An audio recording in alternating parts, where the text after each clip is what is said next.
Another thing I just want to add on the email versus SMS, you're not falling into spam folders in an SMS delivery world, where you have that in an email world. Exactly.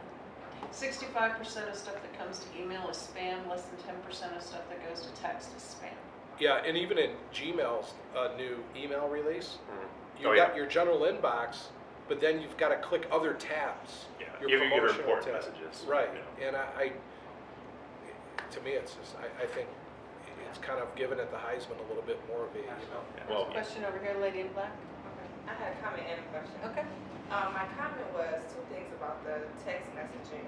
I know it's a lot of ladies in here, so my favorite store always sends me a coupon on my text, and I run to the store. So that's just, I mean, if they didn't do that, they probably, I'm sure that their profits have gone up because they text, and you get a coupon. When you know you get a text, it's not just, hey, it comes back in the store. It's comes back in the store, you're gonna get 10%. There's an action to off, take.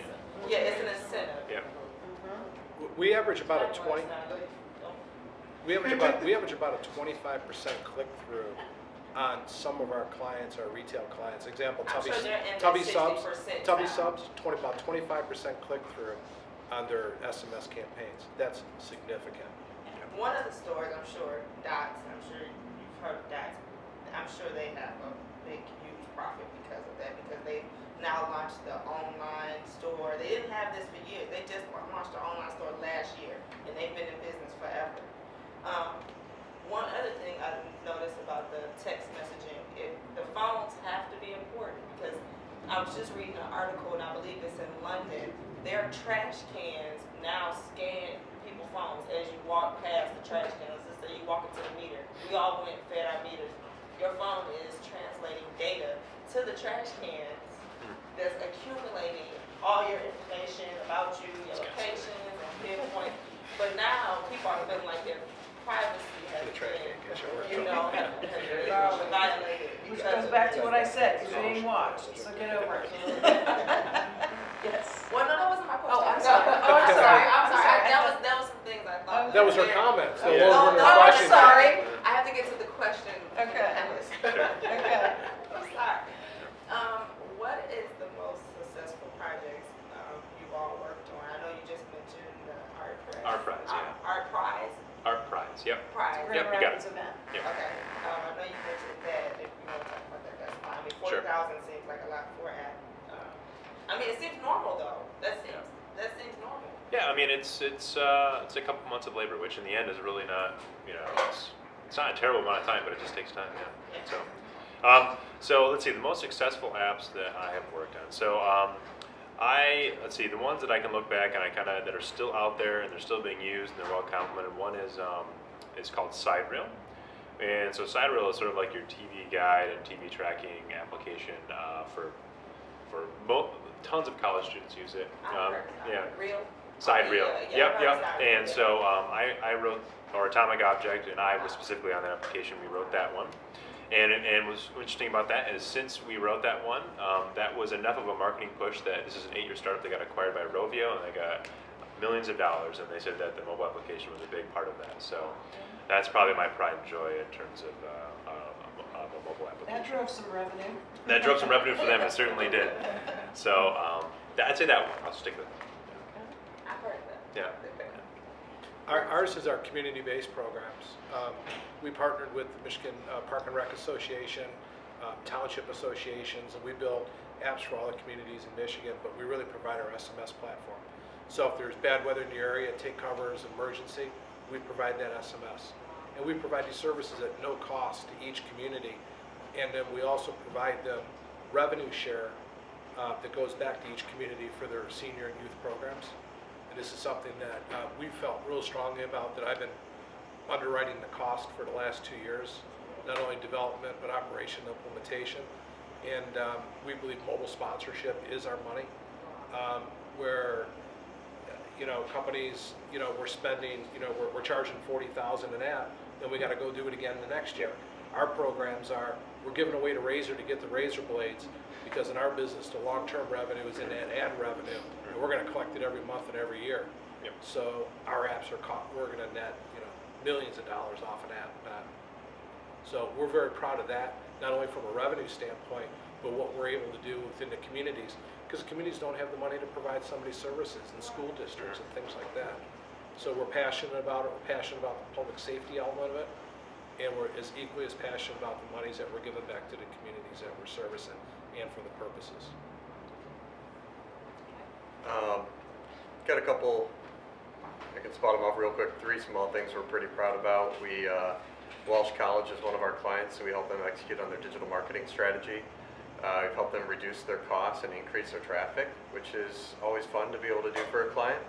On a mobile side, we helped a company called Midwest Wheel and Tire roll out a mobile version of their webpage to allow purchasing online of tires and wheels, and they've seen their sales increase exponentially through that platform. It is fun to see that. And then we just launched Shorts Brewing Company, their new website. Took a year and a half to build it because they sell beer faster than they can make it. So all their attention's on the beer and not on their website, which consequently their mobile strategy shifted over time. So if you go to the site right now, there is no mobile site because that was going to be back-ended into it. At the time when we first started, we were to have started it 6 months ago, it would have been a totally different strategy on how we would have approached that. But the mobile site is next on that list. But the desktop site turned out beautiful, and I'm very proud of that project. Founders Brewing at the same time. Yeah, they all do, all those people make it. Okay, yes. Okay, I have a comment. Dots have not been around forever. Your forever is not our forever. Come on now, ladies. And then for Greg, you said something about the chip. Since we at this little watch now, the chip, you said, and do you see that? In the Yeah, we're chipping our pets. It's just a better time we're going to chip us. You know, Chip my They kids. took the cow. yeah, we can chip the cat. Everything is going to get chipped. Why not? You know what the chip is about. Okay, and then a question. I have a nonprofit organization. You help community organizations. I have a nonprofit that teach children how to research into their ancestral background. And when you talked about the mobile apps and stuff, and with them doing journaling and all that, I want to see how I can tie that in, because then I can find grant monies real easy for that to help the young people. I want to be more advanced, you know, rather than coming after stuff, because I don't want to be advanced as to what's coming. So the nonprofits, and it's a multicultural, dealing with all cultures, bringing them together to understand each other's culture, and then understand their own culture, get more, you know, insight on family background. That's what it is. It's about family. Okay, interesting. So Greg, and that's my son's name. Just because you're a nonprofit doesn't mean I have to be. Just kidding. No. You get it all day long, don't you? I'll talk to you later. Yeah, there's that, and again, I'll just address it in this way. We work with a lot of nonprofits, and one of the biggest successes we have with nonprofits is because you're so geographically and demographically defined, is that sponsorship really opens the doors to a lot more than the cost of what the services are, but they really put a lot of net additional dollars. Because for the same reasons, if all these messages are getting read or the applications are being viewed, these are very high quality impressions. And when you're dealing with nonprofits, we're always looking for that sponsorship dollars, but we can give them a true ROI, whether it's a click through on a banner or link, or click through on something on the bottom of an SMS. It really draws high value to our sponsors, and that's one of the things we would talk to you about is, here's how we can show you how to monetize what you want. Because our church is bringing in 400 homeless children in December. Yeah. To help them. But we're doing Cornerstone Schools. We work real closely with them in Detroit. They have their big event this Tuesday coming up, Be a Tiger for a Day. And we got really behind on them. Their donations are up. Their communication levels are up because of some of the strategy we put in place. And it's not what we look at. You know, we always say, especially when it comes to communication strategy, don't look for a major impact your first year, or your first show, or your first event. It's what you're able to do with that data for the future, because that is the most effective way of communication.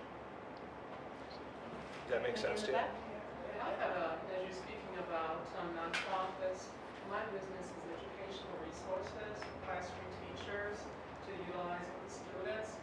and you're referencing sponsors. Can you put that in context for me? Because I want to make sure I'm clear. Well, I'll give you an example. Let's say you're communicating with the parents, and maybe you set out a text blast at 3 o'clock as the kid goes home that says, here's your child's homework assignment today. Making sure that parent gets it. Okay?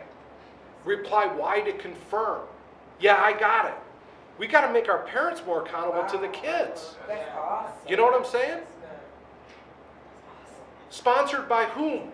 Oakland University, click here. Sponsored by Walsh University, click here, because we can really define the age groups and the geographic areas and call to actions, because it's high value stuff, especially when you're talking education.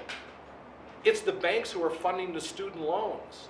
If we can say, hey, these are high school kids or these are junior high kids, we can better define those sponsorships within those groups.